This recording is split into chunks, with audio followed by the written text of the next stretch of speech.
As I study God's Word through the King James Bible, I find it interesting that the tongues that are spoken of in 1 Corinthians 12 through 14 deal with two types of tongues. And this is from what I have understood. And consider it for yourself. Question, comment about it, feel free to throw it out there. But where the King James uses the word unknown, which is in italics, it's speaking of just that, a tongue that is unknown, that it's not understandable. But where he speaks of tongues without the word unknown in front of it, he's actually speaking of the gift of tongues. So let's read a couple of verses. 1 Corinthians 14:14. For if I pray in an unknown tongue, my spirit prayeth, but my understanding is unfruitful.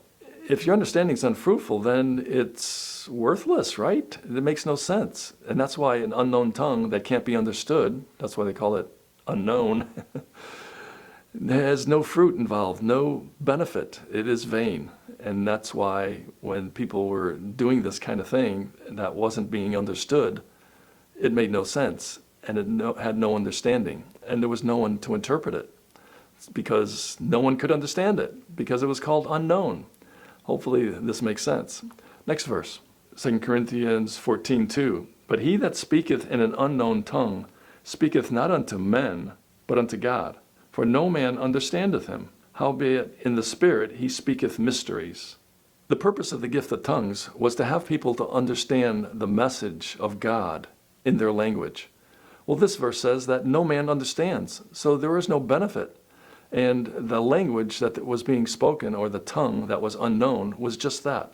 It wasn't a real language. Unknown tongues in the King James Bible, the way I see it, is an unknown language that was not a gift. Paul did say that he spoke in tongues, I believe, more than anyone, but he never said he spoke in an unknown tongue. That would be foolish, because man can't understand an unknown tongue.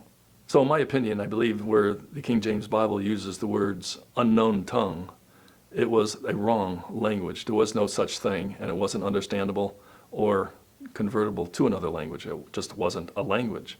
But where the word tongue is, that was a gift of God, and that was the correct use of the gift of tongues.